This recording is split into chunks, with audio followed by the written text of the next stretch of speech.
let's get started. Again, thank you so much, Alejandra, for joining us, and Tatiana. Tatiana is joining us from Tourismo Asturias, which is the wonderful organization that helps people to discover Asturias region, which is obviously a northern piece of Spain. But I'll let the experts explain all of that. And Alejandra is an expert guide on the Camino and knows everything there is to know about Asturias. So I'm very excited to hear from her too. So thank you both so much for joining me, and let's get started. Thank you so much, Caitlin. Thank you, Kathleen. You're so welcome. So I guess the first couple of questions that I've got, so that we can establish what we are talking about, would you like to tell us where is Asturias and which of the routes of St. James, the amazing Camino, are actually in Asturias? Well, thank you very much, Kathleen. It's so nice to be here. It for me is well, a great moment for me as well to talk about my land and about Asturias. And well, where is Asturias is the question, isn't it? Is in the north of Spain. We are situated in that part of Spain that is known as well as the Green Coast, because it's so green, like Ireland, you know, Irish country. And well, you could see in the map that we are in that area in the north, you know. Yeah, well, Alejandra, sorry to interrupt you. I would also like to tell to the audience that we are, if you think about Spain, we are a destination out of the beaten track in terms of that. Perhaps you are thinking about Spain in terms of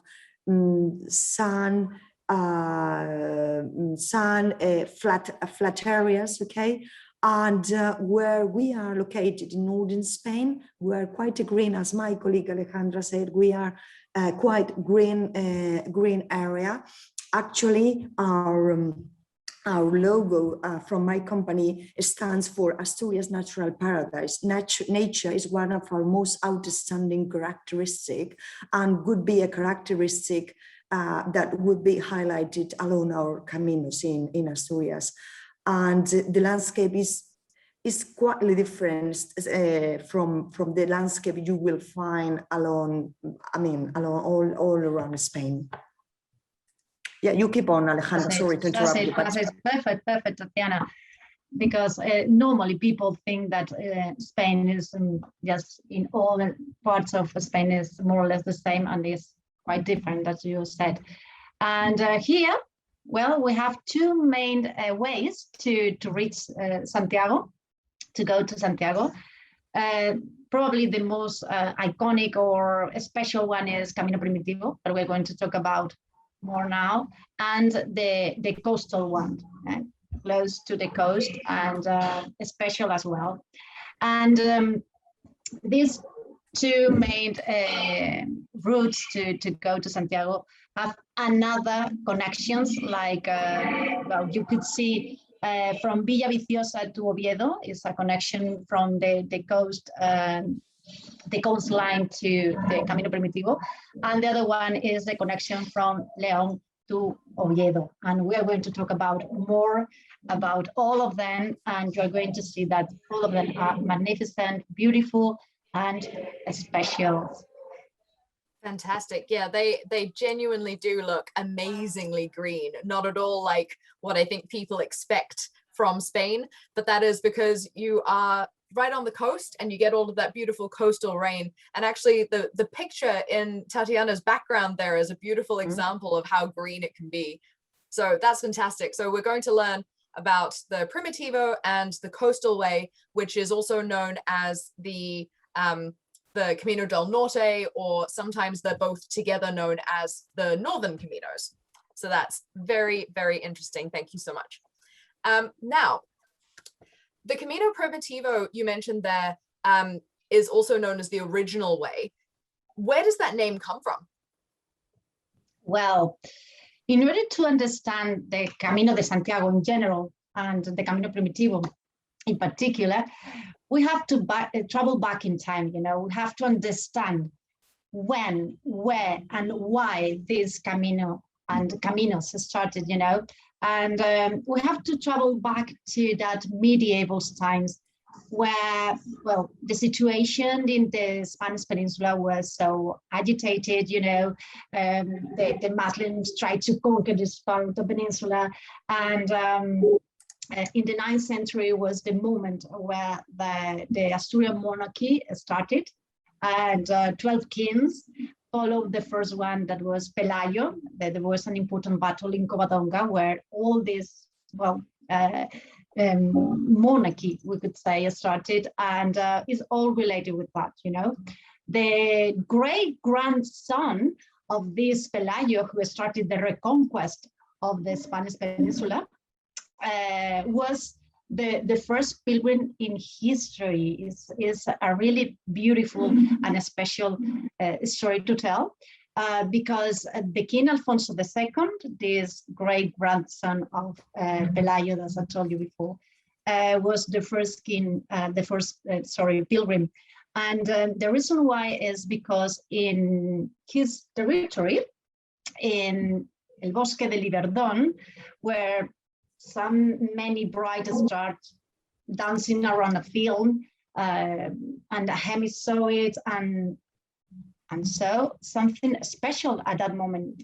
We have to think that we are in the medieval times, we are in the dark moment of the history, so religious people, and the situation was so important to discover in that forest the body of St. James, you know, by this hermit. And of course, the hermit told to the bishop of that area, Teodomiro, and they, of course, see the importance of that, discovery, and they decided to come to Oviedo and told the king, who had the court here in Oviedo. And of course, the king decided to go to Santiago for the first time in history in order to see the body of St. James and see the remains. And if we think about how important could be in that moment that discovery, but well, we could feel that it was amazing.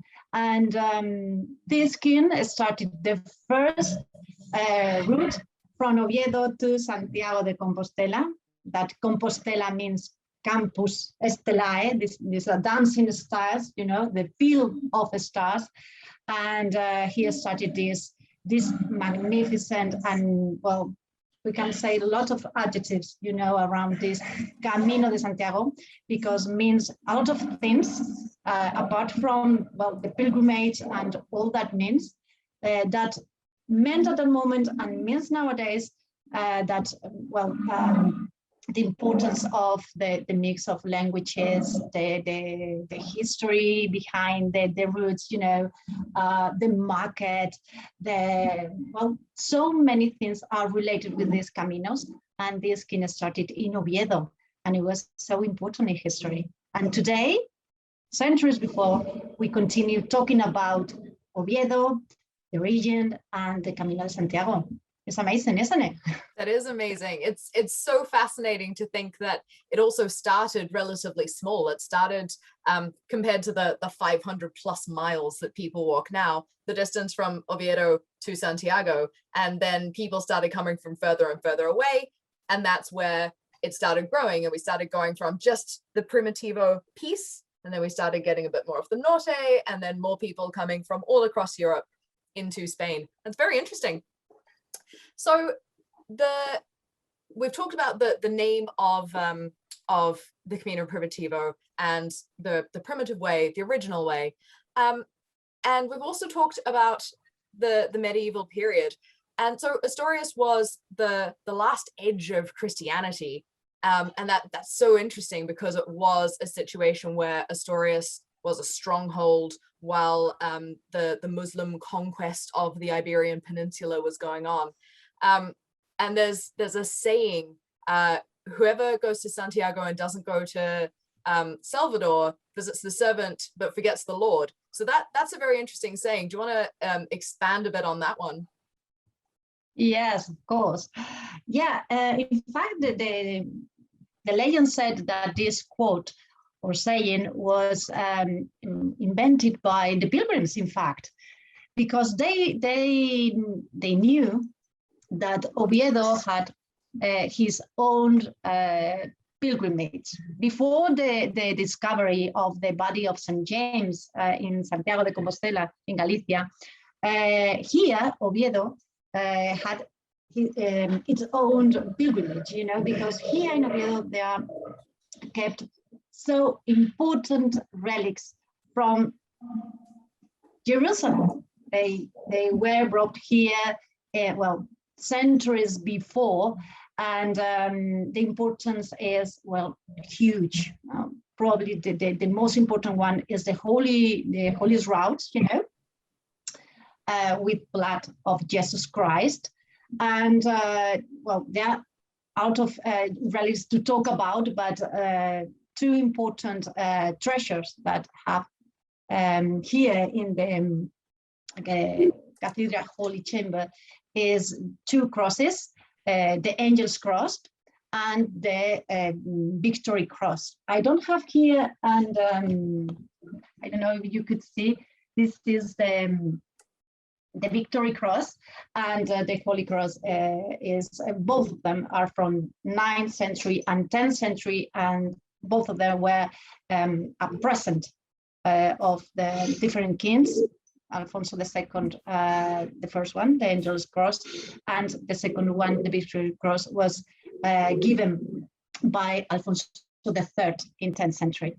And well, there are other relics that I told you before, and important objects that you could see in the Holy Chamber.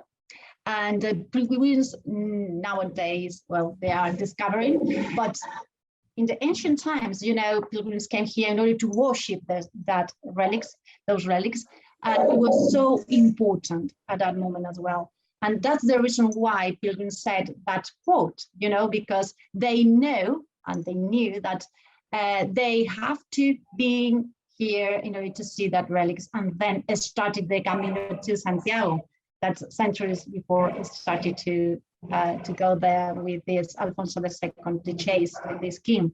And you could see in the picture that Tatiana showed you, that sculpture is the Savior. In fact, it's a Romanesque sculpture.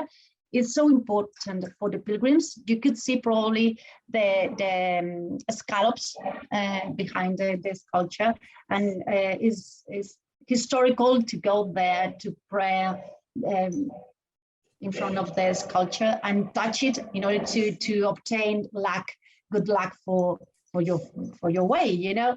And this is all related with this quote. You have to came here first to see the holiest route, to see the cathedrals, the Holy Chamber, the cathedral's relics as well, and then you are going to be prepared to start your Camino and continue to Santiago.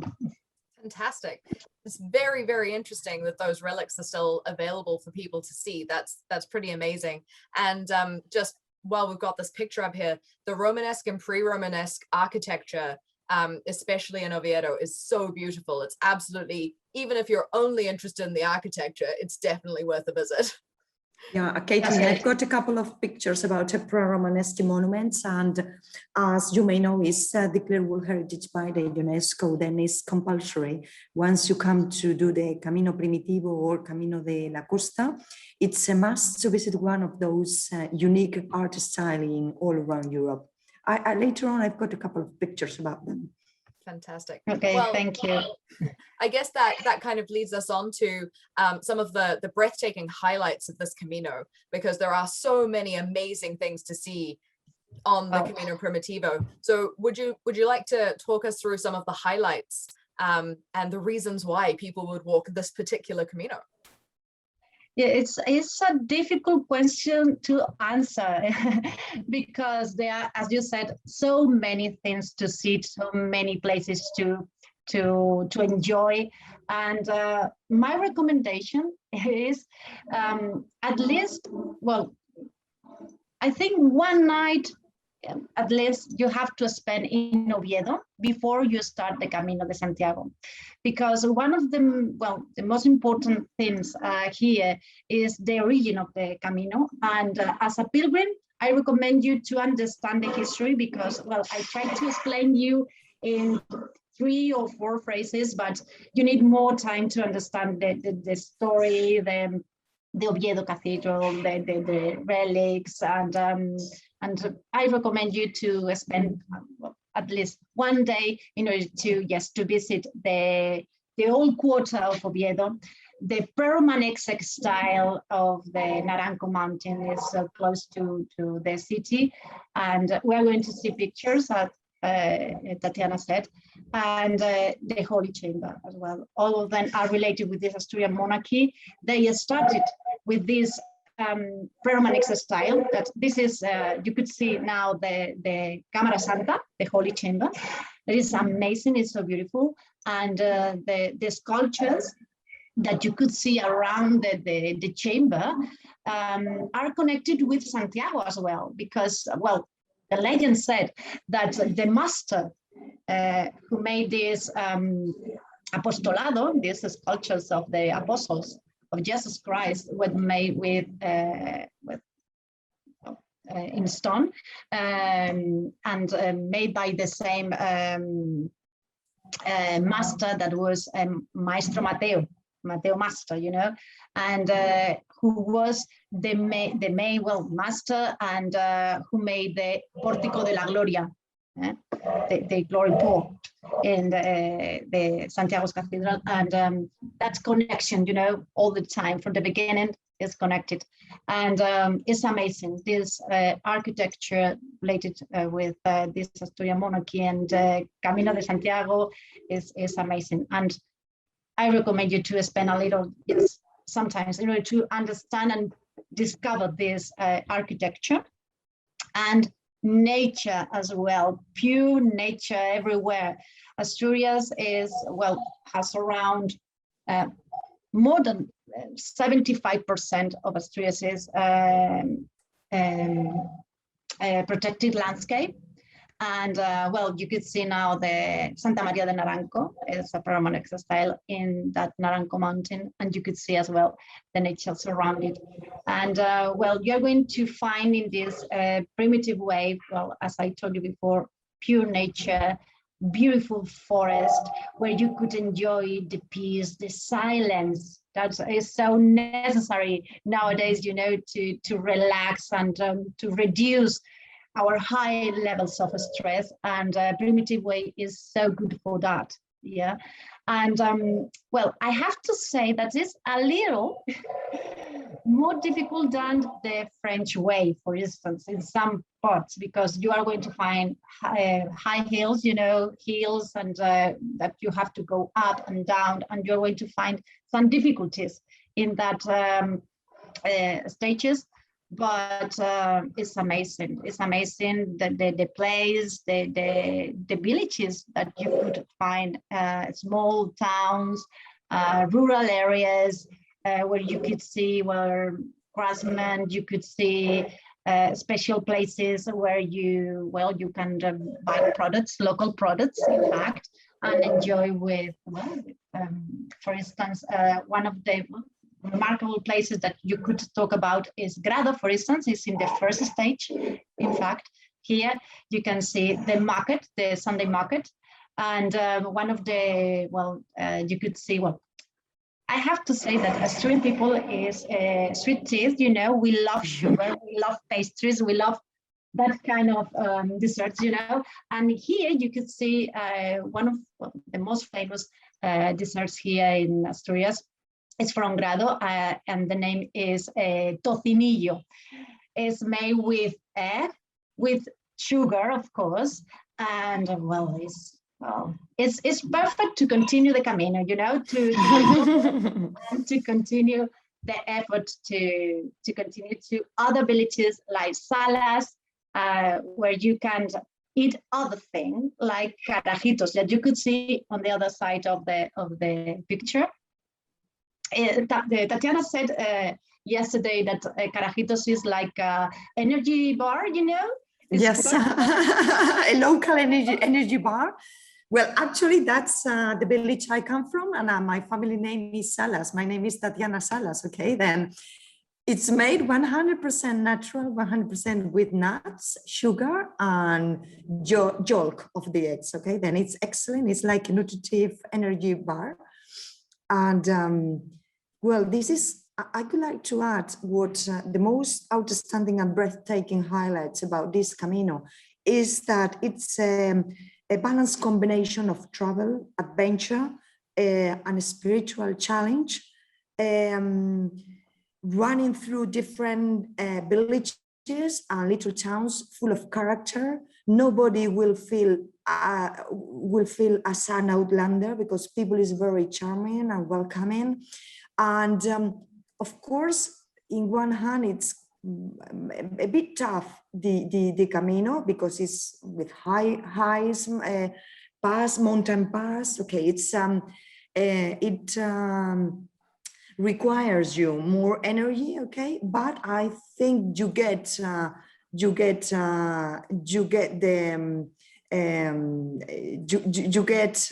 the recompense. I don't know if is that right in English? You get a reward. You get the reward because you really get to know this experience, this spiritual challenge.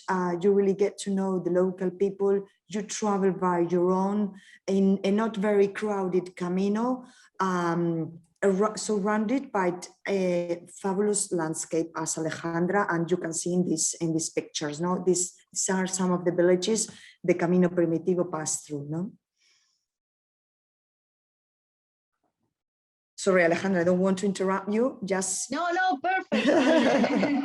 Your town is so beautiful. Salas is high recommended to pass and to discover the castle and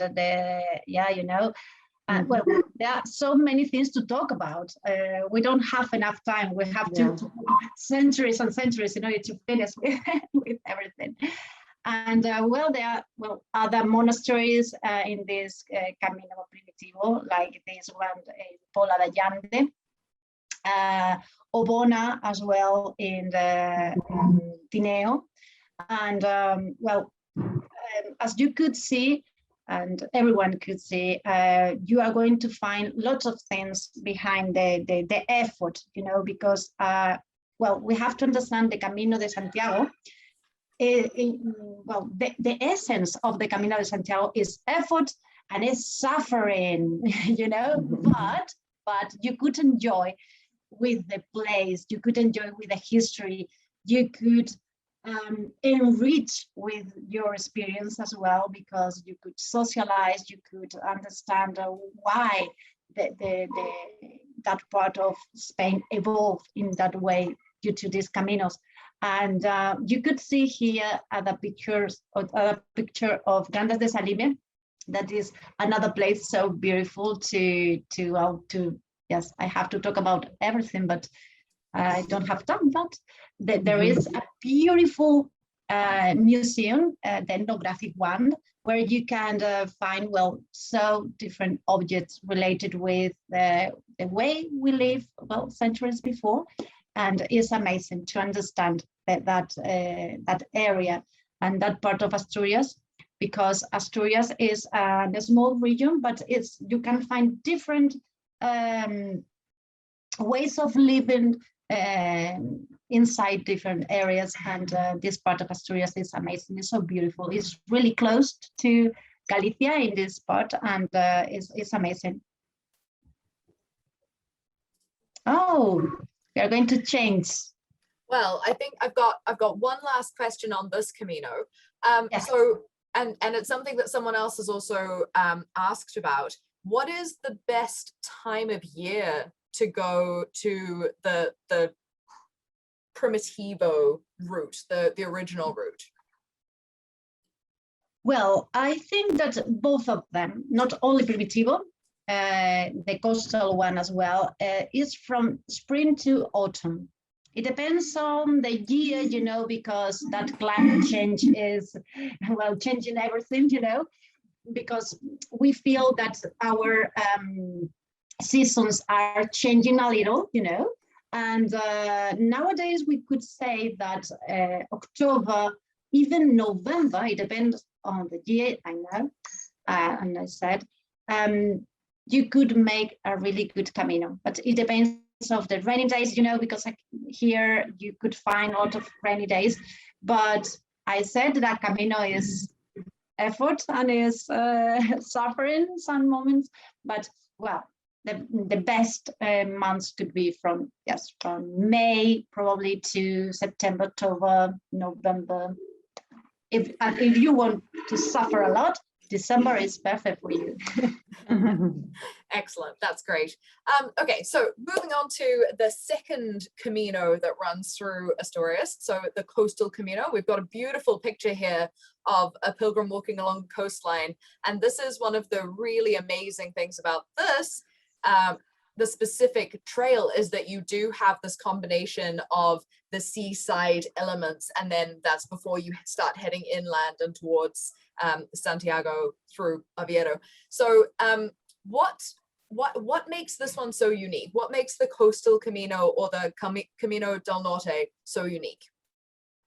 Well, if Primitivo is stunning, well, the coastline, the coastal way is, well, shocking because of this picture. You could see here that you are going to walk close to the coast, and you're going to see a stunning views, panoramas close to the sea, hills that are amazing.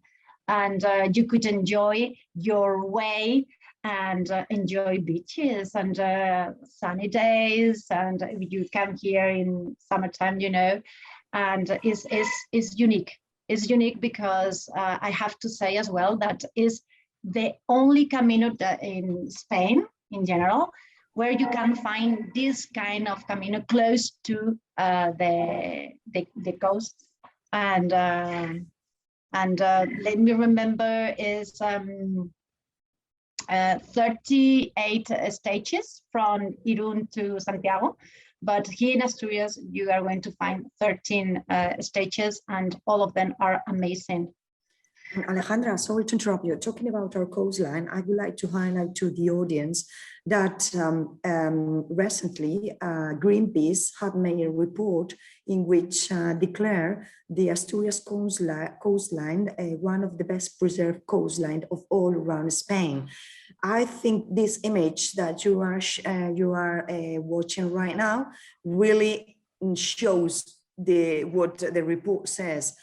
I mean, there's no big buildings around our coastline. It's very well preserved. That's why it guarantees that our Caminos and all the coastal paths goes close to the coastline and enjoying a dramatic coastline and a spectacular scenery. Then if Greenpeace said it so, I think it's because if it is so.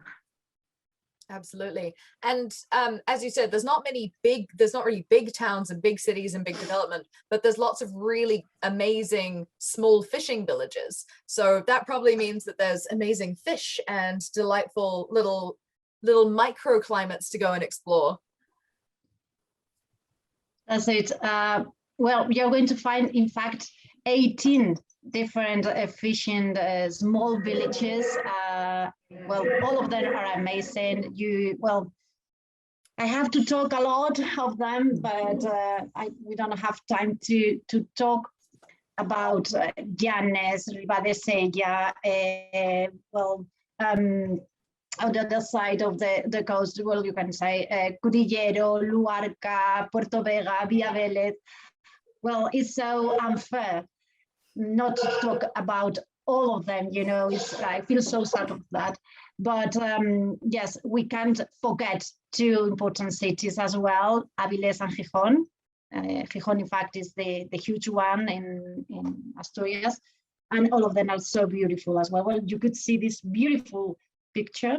And well, these 280 kilometers of well-preserved coastline is amazing, and you could enjoy well through your Camino. Fantastic. And aside from the beautiful towns and villages that you'll pass through, there's also a number of amazing natural and human spaces that you should definitely explore. For example, these blowholes, these look so interesting. That's it. So impressive, isn't it? They are holes, the karstic holes, in fact, created with the pass of the centuries, sometimes 1,000 years. The effort of the waves, you know, and that created these holes, and you could see on your way, because they are close to the Camino de Santiago, and you could see that kind of columns of water and air, and you could listen the sound of something like that, you know, and they're impressive, so impressive, this kind of things that you could see on your way, on your Camino, and it's amazing. You could see now Ribadesella and Caravia. They are two districts of Asturias where you can find the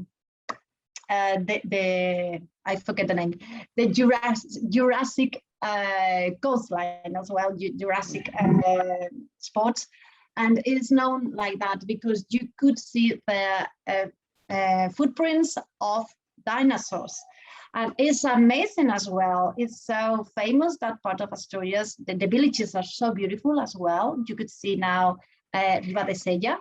And that kind of things complete or just enrich your Camino, because there are so much things to see and enjoy and discover, you know, that the dinosaurs were probably the first pilgrims in in Jurassic moment, you know, and it's amazing too. And I would like to add, Alejandra, once in Ribadesella, I would recommend to our audience visiting the prehistoric paint art caves with art, with paintings inside, and they have been declared cave painting that have been declared World Heritage by the UNESCO in Ribadesella. Then once there, because you are passing through Ribadesella, I would highlight it, visiting these caves with the cave paintings inside. Then highly recommend it also. There's two cave systems, is that correct? And one of them, you can actually walk through a cave to get to some of the caves and to another piece of beach. Is that correct? Sorry, say that again, Caitlin? Yeah.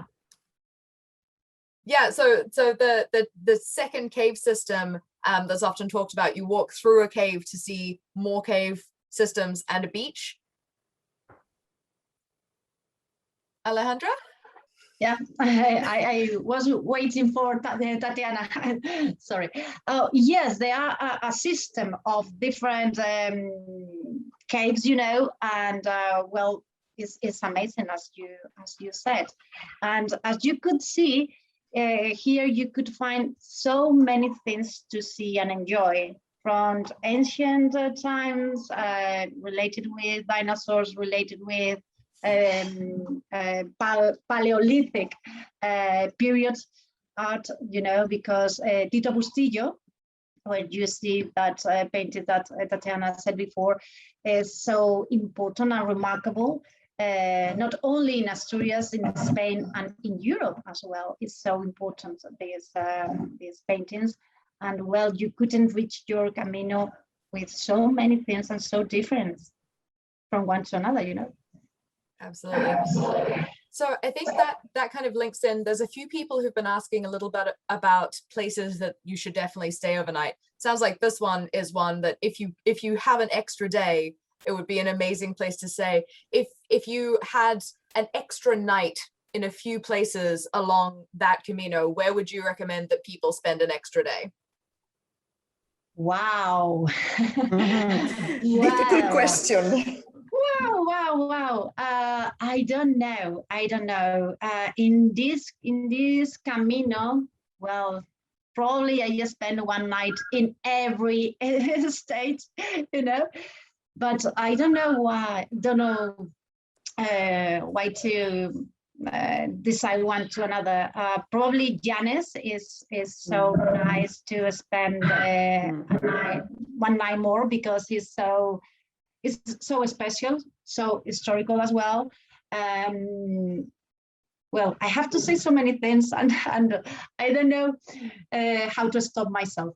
Llanes is another important place because, well, we can say a lot of things, but it's interesting to say that some films and movies were recorded there, and there are so many films, places, I don't know, spots, and it's so famous for that, and it's amazing. Llanes is so beautiful. And the Bufones are so close to Llanes as well. Riva de Sella is amazing. They are an important event in the summertime. Is el descenso del Sella. Is an international event. Competition, competition. That's it. Competition. And full of people came here from, yes, we continue with the history, you know, from different parts of Europe, different parts of the world came here and enjoyed this event. But with the pandemic situation, they have to stop for a moment, but we're going to continue again. And it's one of the most famous festivals in Asturias in the summertime. And if you continue, I probably spend another night in Gijón, or in Avilés, or in Cudillero and Luarca, and all of them are so beautiful. So basically, take as much time as you can and spend as much time as possible, because everywhere there's extra things to see. Yeah, that's it. Fantastic. You know what, Caitlin? It's a good excuse to come back again. Absolutely. Yeah, it's perfect. Fantastic. Okay, well, let's very quickly talk about the Camino San Salvador, because that's a bit of an interesting piece. It's one of the less known ones, I think, but there's plenty of interesting things happening on the Camino San Salvador as well. Would you like to tell us about those? Yeah, Salvador Way started in 11th century. If you compare with the primitive way, the original one started in the 9th century.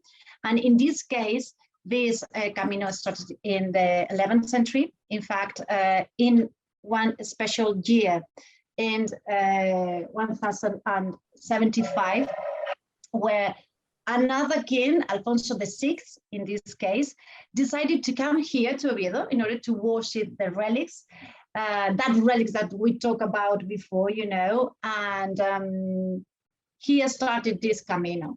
He came here with his entourage and important bishops and important people for that moment, like Cid Campeador was an important warrior at the moment as well. And all that people came here, and they opened, and the old ark that you could see in the middle of the image, you could see the Holy Ark, and the Holy Ark was opened, and all that relics were discovered. And you could see, well, the place where all of them are situated, with the two crosses that we talked about before. On your left, you could see the Angel's Cross, and on your right, you could see the Victory Cross and the rest of the treasure. And this king started this Camino, and is the connection, even today, even nowadays, the connection from the Cathedral of León, the León Cathedral, to Oviedo Cathedral, to San Salvador Cathedral of Oviedo. And it's so beautiful as well. And there are so many legends behind this Camino, deaths by bears, and well, there are so many things to talk about this Camino. It was so difficult at that time in the medieval science, and nowadays it's a little difficult as well. Amazing. And it also looks beautifully green. beautiful green, that's it. And this in this picture you could see another, well, treasure of Asturias, another jewelry is Santa Cristina de Lena, is another church of this Romanesque style that is in the World Heritage List. You know, this Romanesque style that was created. It's a combination. The Romanesque style, in order to understand, is a combination of different old styles, Byzantine and the Roman and Visigoth, and all that combination did or made by these kings, these beautiful churches. And well, I recommend you to see by yourself. Fantastic. And again, to answer a couple of the questions that are coming in here, and because I can see we have a slide coming up about this, accommodation along the Caminos. So there's obviously lots of different options. So people have choices between really delving into the suffering and being in a room full of 100 snoring people, all the way through to some very beautiful hotels and guest houses. Could you tell us a bit more about the accommodation options?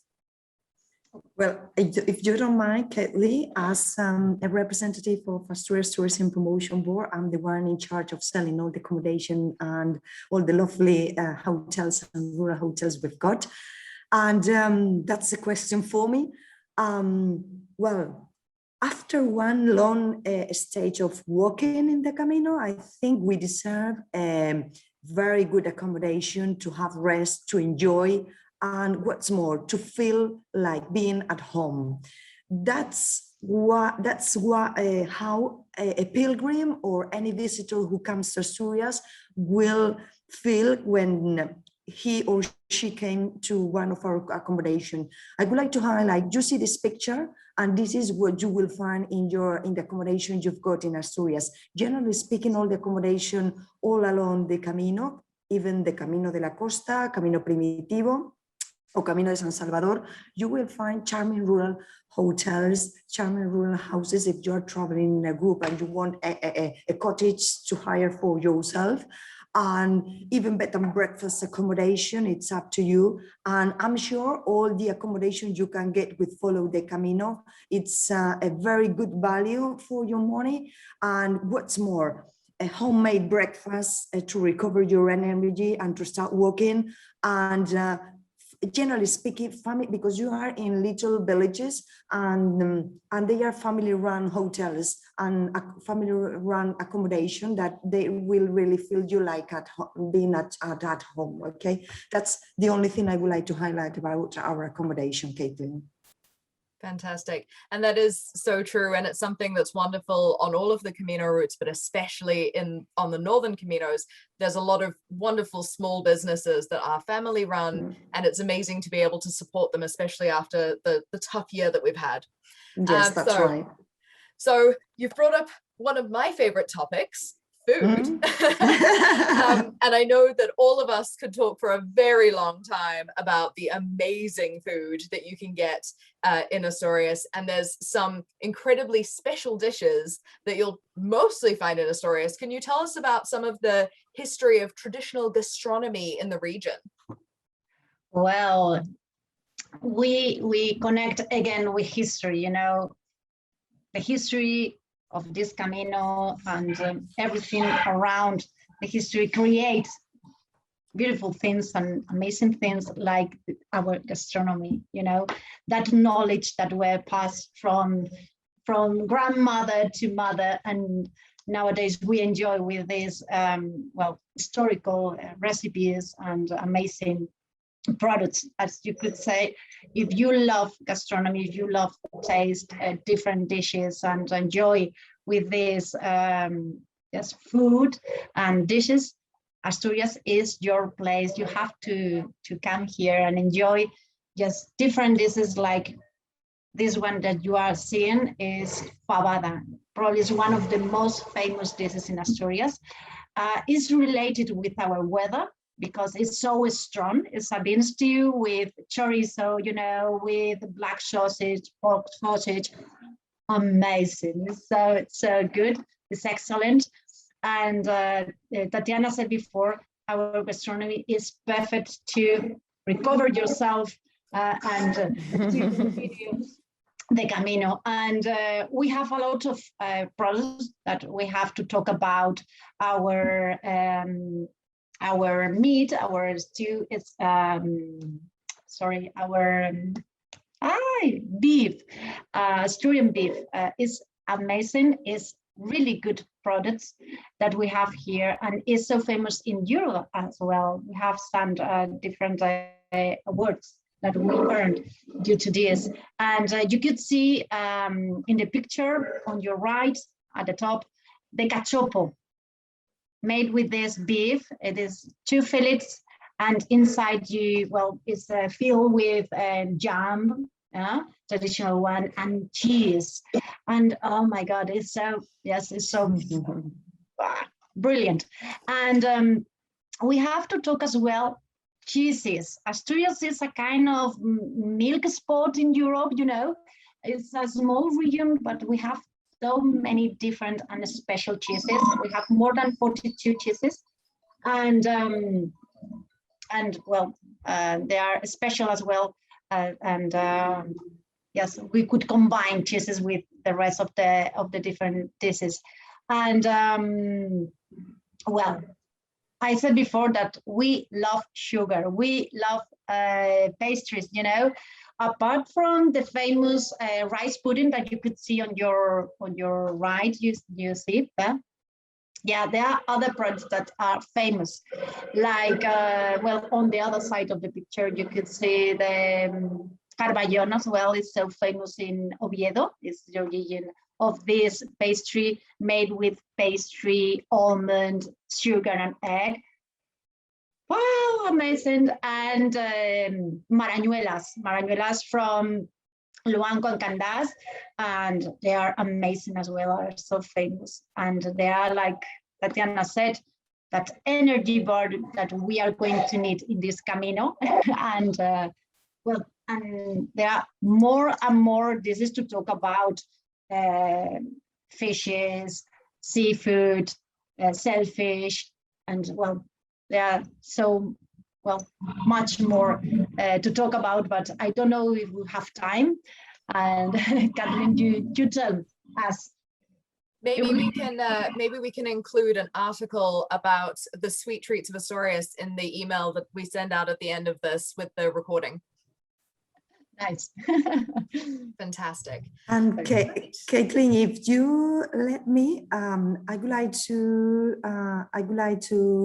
arrive to the end of this interview, giving a special thanks to Alejandra that she's running a company, a tour guide company in Asturias, specializing in cultural items and focus on the Camino de Santiago, as she's collaborating with us, with his company En Ruta Asturias.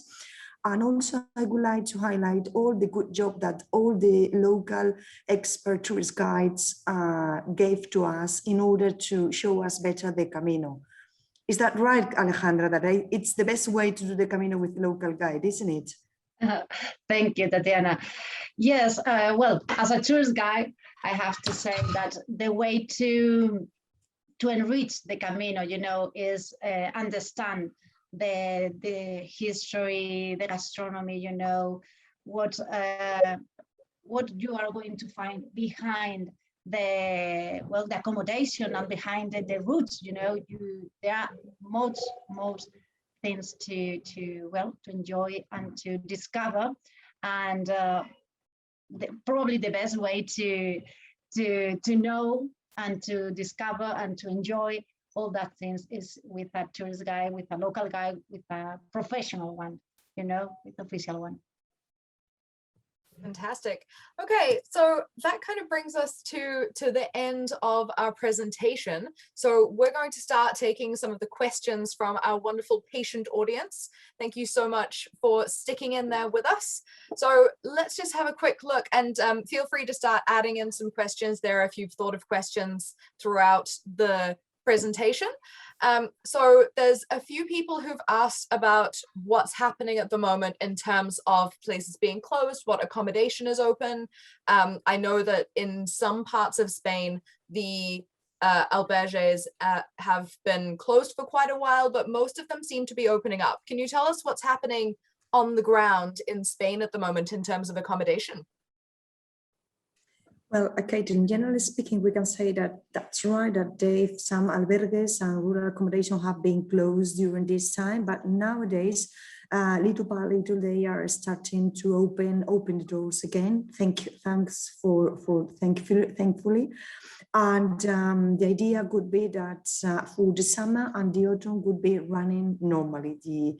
Perhaps some of them, they will reduce the capacity, the number of pilgrims, especially those albergues, okay, because they are special accommodation. But generally speaking, they will be ready for the summer and for the autumn. And we'll keep our fingers crossed, and we count on them. Fantastic. And someone's also asked about camping. Is it possible to camp along the Camino? To be honest with you, there's in the eastern part of Asturias, there could be in the Camino del Norte could be campings along the Camino, okay, close to the Camino, okay? But that could be more difficult in Camino Primitivo because it goes inland, as Alejandra explained at the beginning of the presentation, and there's no campsites in this Camino, okay? Then you will go for albergues, or you will go for rural accommodation alongside the Camino, okay? That could be my recommendation for that. Okay, fantastic. And for people... And other thing you have, sorry. No, carry on. Other thing you have to take into mind, either you are in albergue or you are in a rural accommodation, you are gonna feel safe because they are small and family-run accommodation, not big amount of capacity, generally speaking. Then that will give you more. An idea or a feeling of more self-security, okay? Because you are in the rural accommodation, the average of bedrooms are 10 or 15 bedrooms, okay, in a rural hotel.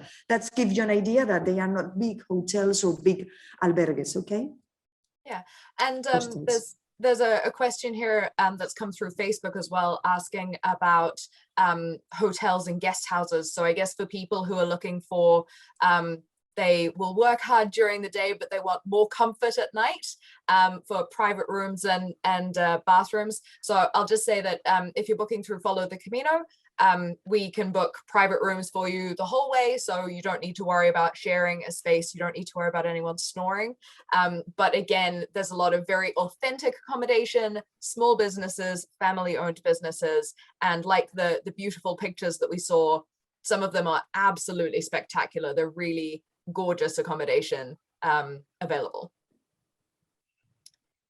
Okay, another question here. Is it possible to swim along the coastal route? Of course. Yeah, if you are brave. Is it a bit cold? Yeah, a little. A friend of mine said that it's, yes, just a little, but for me it's fresh. And if you are brave and you want, but well, you have to take, well, seriously, you have to take care because there are, well, a lot of waves and well, but you could it, of course. Fantastic. I think at the very least, you can put your feet in the water to cool them down, right? That's it. Fantastic. Okay, and there's a couple of questions about the routes themselves. Would you say that a large portion of the Primitivo or the Norte go through industrial areas, or you're walking along roads, or is it a lot of being in natural environments? What's the balance between roads, paths, and nature? Well, I can say, well, the percentage, but most of the percentage is on the rural areas and yes, not in the middle of, well, big roads or something like that. You're going to be well protected and, well, out of the noise of the industrialization, you know. But you are going to find some, of course, some places that you have to walk close to roads or something like that, but mostly is not in this way. Great. And that's the same for all of the Camino routes, really. On every single one of the routes, especially the Frances and the last 100 kilometers, there's a lot of walking through towns and into towns, and there's lots of roads along all of the routes. So it's not that this one is more roads and cities than other places. In fact, especially on the Norte, the coastal route, there's lots of beautiful cliff walks where you only see small towns for a few days at a time, which is definitely a relief if you want to get out of the city. Yeah, actually, Caitlin, that makes the difference. All the villages and little towns you are passing through, either the Camino de la Costa or Camino Primitivo, they are very little tiny villages. Then, I mean, if you have to get inside the village because the Camino crosses the village, then it's quite nice Camino because you are in an old town. I mean, that really, and you really get to feel the atmosphere of the local fishing village, not a big town or city, okay? Even though when you are in our cities, Oviedo, the capital of the region, Avilés and Gijón, they are small cities, very safe cities. And I mean, it's quite handy to walk and to enjoy your promenade along the city. Okay, then generally speaking, we're a small region, and that makes the difference amongst other caminos. Fantastic. Okay, great. And then the last question I've got, if anyone does still have a question they want to ask, please do just type it in there. But the last question that I've got from someone who wasn't able to attend is, how long should you take to walk from Oviedo to Santiago? What's the recommended amount of time? Obviously, as many days as you can, because there's plenty to see. But what would your recommendation be? Well, the stages are 13, as I told you before, 321 kilometers, and it depends on you, you know, because you have to be fit a little, and you don't need to be very well prepared, you know, but you have to understand that the primitive way is a little tricky, you know, but well, I probably recommend you at least one day in order to recover for everything, you know? One more. That's it, 14 days. 13 plus 1, 14 days. And at least 2 days in order to enjoy the place. One for Oviedo, because it's the must of the Camino. For me, it's really important, you know, to understand the Camino, to start with this history, and to start to become yourself a pilgrim. You know, I think it's important this way, and at least another day in order to enjoy part of the Camino, probably Grado, probably Salas, probably Tineo or Grandes de Salime. Well, it's unfair to say one place and not another, but at least 2 days more. And probably, yes, 13 plus 1 to recover and take a seat, and another 2 in order to enjoy the place, and more or less. Okay, great. And then, sorry, there's one more question just come in from Maggie, who I think has just had to pop off, but there are some more hills on the Primitivo, especially because you're sort of going over the mountain range. Do you know what the highest elevation is? Well, I can't remember the highest one. I don't know if Tatiana knows. I could go for el puerto the pass of El Palo. Okay, it's I could say, I'm saying by heart. I hope I don't lie to you, but I think it's 1,100 meters high. That's around that. I just looked it up. Yeah. Roughly. I could say that. And the one along the coastline, okay, you are walking along the coastline, then it's quite easy. And the Primitivo, that would be the toughest stage. Yeah, I just looked it up there. So the highest point is around about 1,100 meters above sea level on the Primitivo, but obviously you don't start at sea level, so you're not climbing all of that in one day. but there are more hills on that one. But you can always just take it a bit slower, stop a few more times, take a rest day after a long day. And the final question in here is, the guidebook gives 50% paved surface for almost all parts and up to 70%. So has that increased in the last few years or decreased? Well, actually, if I understand you right, Caitlin, the Camino Primitivo mainly goes through natural paths, not concrete paths, okay, except when you get into a little town or a little village, okay? And it's the pure Camino, okay, the real Camino, because you are traveling through natural Caminos, not concrete or not road Caminos, apart, taken aside when you get into a village, okay? And it's true that in the coastal, there's some areas in which you have to go close to the road. But as my colleague Alejandra told before, generally speaking, the coast Camino goes also through natural paths alongside the coastline. Then, I mean, this is one of the highlights of our Caminos, because you don't really, you really get the real Camino to walk, not the concrete Camino to walk. I don't know if I make myself clear.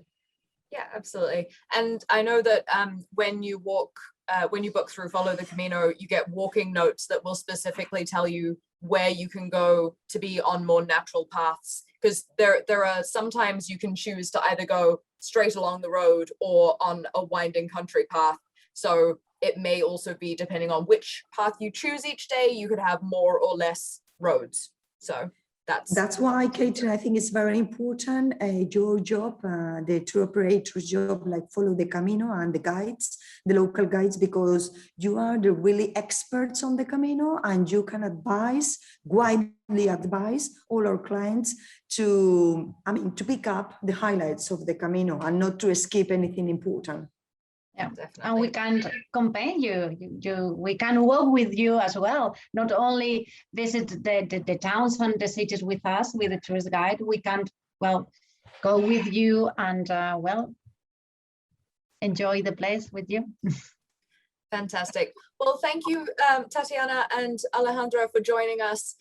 That has been very interesting. I know I've learned heaps. If anyone has more questions that they think of over the next few days, email me and I will I'll ask these two wonderful people to help me to give you the best possible response. So I will be sending out the recording to everyone who registered. I know there were a lot of people who weren't able to attend in person. So if you do have questions, feel free to email us and we will get back to you with some answers, and this recording will be made available to you. Thank you so much for joining us. Thank you, ladies, for helping me out here. Yeah. And we will hopefully see all of these wonderful people on the Camino. Lovely. Thank you so much to Follow the Camino and to all the participants in the webinar to give us the opportunity to introduce you Asturias, this paradise that is waiting for you. Wonderful. Okay. Goodbye, everyone. Have a wonderful day. Bye. See you.